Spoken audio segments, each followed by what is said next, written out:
광주는 아시아 문화 중심 도시를 지향하면서도 우리 문화계에 대한 관심이 매우 낮은데요. 다양한 지역 문학의 소식을 전해드립니다. 우리 지역 예술가들의 일상과 작품의 뒷이야기 등 다양한 이야기가 있는 문화예술계 쓴소리와 단소리, 이당금의 문화마실.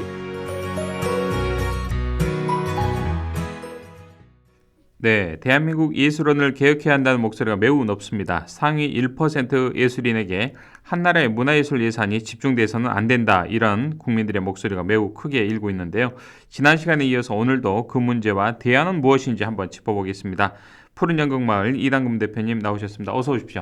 안녕하세요. 네. 자, 지난주에 이어서 오늘도 이 시간에도 문화체육관광부 산하기관이죠. 대한민국 예술원에 대한 논란 잠깐 한번 짚어볼까요? 네. 예습 차원에서, 복습 차원에서요? 네, 그러겠습니다. 대한민국 예술원법 제4조에 의거해서 예술 활동의 현저한 공적을 지닌 자로서 30년 이상의 활동 경력이 있는 문학, 미술, 그리고 음악, 연극, 영화, 무용 등 4개 분과 예술가로 구성된 문화체육관광부 그 소속 국가기관이거든요. 1952년에 문화보호법을 공포해서 70년이라는 세월 동안 예술가의 지위를 향상시키기 위해서 정식으로 발족된 단체인데 네. 회원 정원 100명 중 92명이 지금 현재로 회원 자격을 얻고 있는데 이 회원들이 각종 예우를 받고 있다라고 하고 지난주에 있습니다. 말씀하신 내용의 네. 큰 이제 핵심은 그렇고요. 네. 자, 우리나라가 문화예술인에 대한 예술의 자유 보장하고 또 지위를 향상시키기 위해서 예술원과 같은 단체를 또 지원하는 것 어찌 보면 또 당연하다는 그런 반응도 있습니다. 근데 문제는 이제 회원 구성 자격이나 폐쇄적인 운영 방식 때문에 지금 더 많이 오르고 있는 것 아니겠습니까? 네, 그렇죠. 사실은 이제 70여 년이라는 세월 동안 그 국가단체로서의 조직인데도 불구하고 거의 잘 모르는 상황이고 몇몇 회원들만 좀 알고 있는 상황이었는데 그렇죠. 이처럼 이 코로나 이전에 지금 코로나기 때문에 문화예술계가 힘들다라는 것보다 코로나 이전이나 이후나 사실 문화예술계는 힘드셨죠? 많이 힘들었던 상황이죠. 청년, 특히 뭐 원로 작가들 더 말할 바 없고요. 저희처럼 이제 중견 작가들도 마찬가지로 힘든 상황인데 기억하실 거예요. 10년 전에 그 최고은 작가가 너무 우울증 그리고 또 그런 작가로서의 궁핍함이 어려운 상황을 버텨내기 힘들어서 결국엔 죽음을 선택하면서 그때 이제 예술인 복지법을 주장을 하면서 예술인에게도 복지가 있어야 된다. 뭐 이런 관심들이 쏟아지면서 복지 하긴 했지만 아직까지도 뭐 저희가 이제 여기 52년에 문화보호법으로 인해서 제정되긴 했지만은 사실 예술인 복지가 그렇게 큰 혜택을 받고 있는 건 아니에요. 근데 요즘에는 뭐 K-팝, K-드라마, K-영화, 뭐 특히 요새 이제 K-방역에서 한국 문화에 대한 관심이 굉장히 높고 있는데 사실은 이거의 밑바탕이 기초예술가들이었다라고 말씀드릴 수가 있어요. 하지만 요새 이제 코로나로 인해서 더욱더 심해진 건데 이 문화예술 예산은 그러다 보니까 지금 줄어들었는데 지원 사업 그래서 줄어들고 지원 사업 혜택을 받을 수 있는 기회가 뭐 낙타 바늘구멍만큼이나 굉장히 좁아졌는데 대한민국 예술원은 되려 예산이 지금 증액되면서 각종 혜택을 받고 있다라는 거, 뭐 종신 회원제가 된다든지 종신연금을 받게 된다는 이런 혜택의 논란이 지금 문제점으로 지적되고 있는 거죠. 자, 그래서 이러한 문제점 때문에 예술가를 중심으로 한 좀 뜻있는 예술가들을 중심으로 한 국민들의 관심이 또 이 비판의 목소리가 매우 높아지다 보니까 문체부가 이제서야 좀 움직이기 시작한 것 같습니다. 네, 지금 문화예술 대한민국 예술원법을 개정을 하자라고 이제 그 청원 게시판에도 올리고 그러다 보니까 국민들의 관심도 쏟아지고 특히 이제 문화예술계에 관심이 많이 쏟아졌고 그다음에 아르코에서도 동참도 해주면서 성명서 같이 발표하기도 했는데요.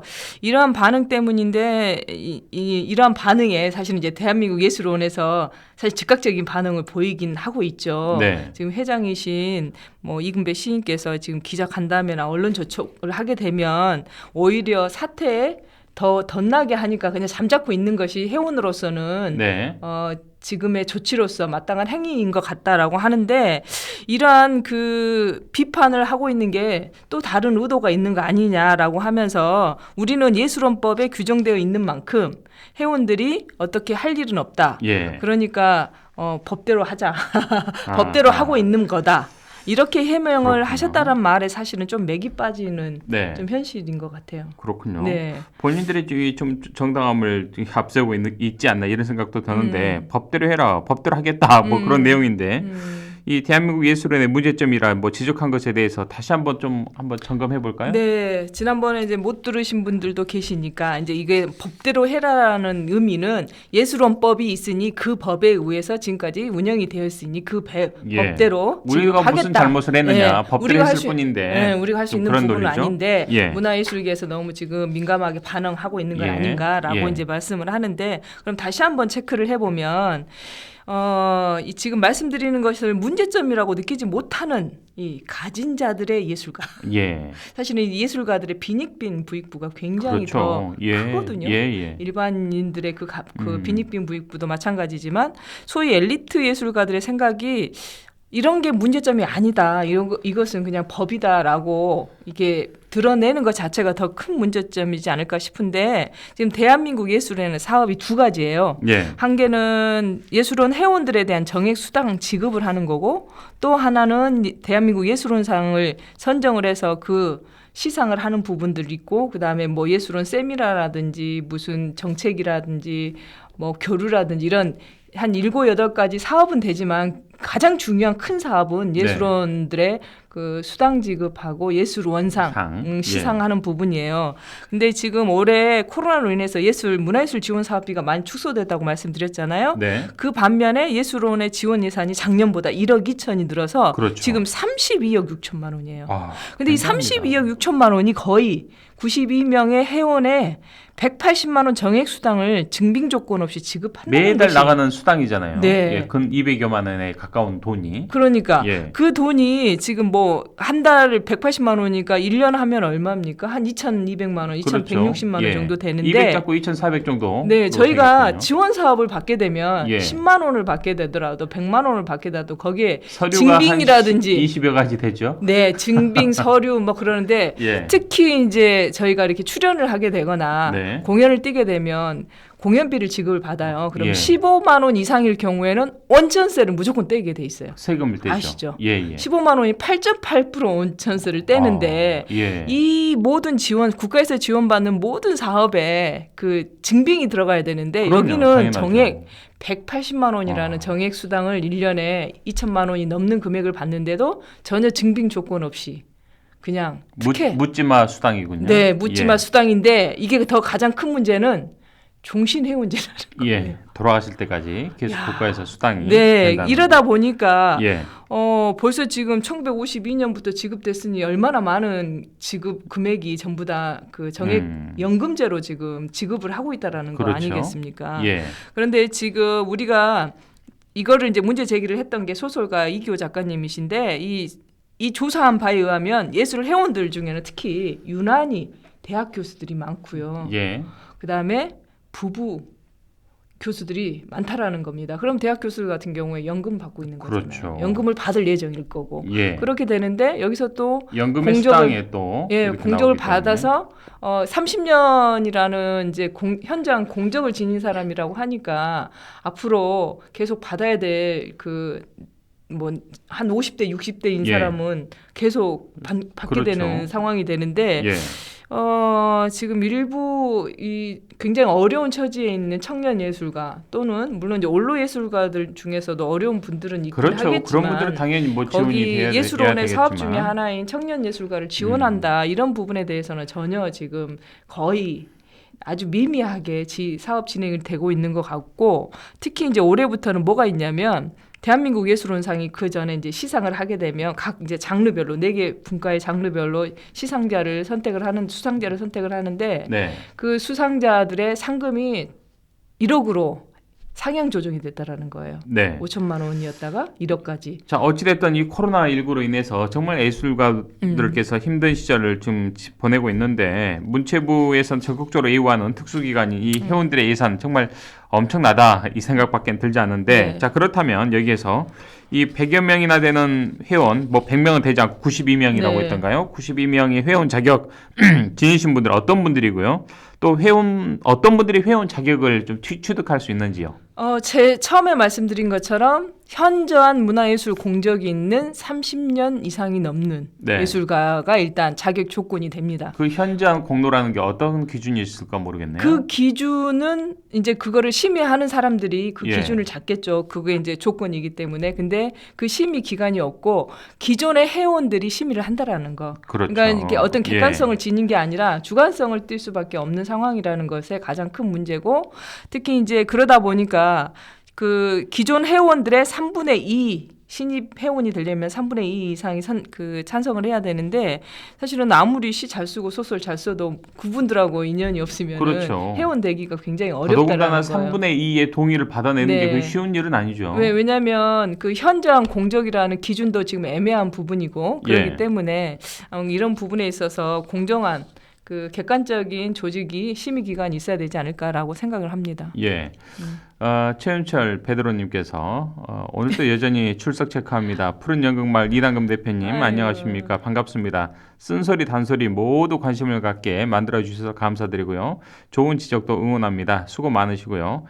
시내 마을버스 777번 777이네요. 네. 777번에서 승객분들과 함께 방송 듣고 있습니다라는 문자 보내주셨습니다. 안전운전하십시오. 777번 버스 특별히 더 안전운전해 주시기 바라겠습니다. 네. 네. 자, 그렇다면 외국의 경우에 우리나라 이 예술원과 같은 성격을 지닌 단체가 좀 있는지 모르겠습니다. 거의 있죠. 유사한 단체들이 있겠죠. 많죠. 미국, 독일, 프랑스 경우도 우리 예술원과 같은 기관 단체가 있는데, 예. 프랑스는 뭐 아카데미 보자로, 미국은 아메리칸 아카데미, 뭐 독일은 독일 예술원 기관이 있는데 회원들한테 정액 수당을 지급하지 않는데요. 대신 회원으로서 명예를 예. 지니게 하면서 그 회원들이 대려 회비를 걷어서 그 신진 예술가들을 지원하는 그런 구조로 되어 있는데, 한 가지 한 나라만 지금 우리나라와 비슷한데 그게 바로 일본이에요. 사실은 예. 우리 예술원이 일본 예술원을 그대로 롤 모델로 삼아서 1930년대 세워진 일본 예술원을 우리가 1952년에 설립을 했기 때문에 그런 예술원의 성격, 숫자, 선출 방식, 뭐 사업 종류 등에서 거의 복사됐다고 하니까 네. 지금 대한민국 초기 설계자들이 그 대부분 제국대학 유학파 출신이었다고 하네요. 네, 일본하고만 저희하고 똑같은 이거 정액 연금제를 지급한다고 합니다. 종신제로 매달 180만 원씩 1년에 한 2,200여만 원 정도를 이제 수령하게 되는데, 이것도 증빙 없이 묻지마 수당을 지급한다. 참 대한민국의 이런 국민들의 혈세가 또 이렇게 또 지급되는 것도 있다는 것을 처음 알았습니다. 자, 어찌됐든 이 국민청원 예술계의 관심, 한국문화예술위원회 등등이 이제 나서게 되면서 최근에 국회에서도 이 문제에 대해서 좀 관심을 갖게 됐다고요? 네, 이제 국회의원 뭐 도종환 의원이랑 이렇게 만난다고 하시고 또 여러 그 다각적인 측면에서 이제 국회에서 이 법을 개정을 해야 되는 부분이기 때문에 지금 추진을 하고 있는 것 같아요. 네. 저희는 이제 그쪽에서 요구하는 것은 회원 가입을 심의할 수 있는 객관적인 심의 기관이라든지 뭐 폐쇄적인 절차를 조금 더 오픈할 수 있는, 그래서 최고의 명예직의 예술원으로서 역할을 해주면서 신진 예술가를 견인할 수 있는 예술 단체로 거듭나기를 바란다는 입장이고요. 네. 사실은 이게 명예가, 예술이 명예와 권력으로 결부가 되면은 예술 활동이 크게 위축이 되잖아요. 정치적인 거하고 같이 가야 될 수밖에 없는 상황이기 때문에 그래서 정말로 자유로운 예술 활동으로서의 그런 단체가 되면서 신진 예술들, 그다음 청년 예술가, 그리고 대한민국의 문화 예술을 이끄는 그런 단체가 되었으면 하는 바람으로 이렇게 말씀드렸습니다. 예. 네. 자, 뭐 지난주와 이번 주까지 예술원, 대한민국 예술원에 대한 이야기를 좀 나눠봤는데 이 방송을 들으시는 우리 청취자분들도 참 우리나라에 그런 기관도 있었고 그런 또 특혜를 주는 그런 기관이 있었구나라는 거 처음 아신 분들도 꽤 많으실 것 같은데 2주에 걸쳐서 이 문제를 집중적으로 좀 짚어봤는데요. 오늘 내용 마무리 삼아서 좀 한 말씀 좀 해주시겠습니까? 쓴소리 좀 해주시죠. 네, 예술가의 자유로운 활동과 또 자유로운 표현을 계속 지속적으로 예. 내기 위해서는 국민 여러분들의 관심이 필요합니다. 사실 이게 예술원법이긴 하지만 국민들이 이걸 지켜주거나 또 끊임없이 관심을 가져줬을 때만이 같이 예. 개정이 되는 부분이니까 끝까지 관심 가져주시기 알겠습니다. 바라겠습니다. 우리 홍영진님께서도 빵톡을 통해서 깜놀했습니다. 신진들에게 좀 나눔과 배품을 좀 해야 되겠습니다. 네. 그러니까 선배들만 이 좋은 혜택 받지 말고 후진 예술인들 좀 키워달라 이런 의미인 것 같습니다. 네. 예, 대표님 오늘 말씀 여기까지 듣겠습니다. 고맙습니다. 고맙습니다. 지금까지 푸른 연극마을 이당금 대표와 함께했습니다.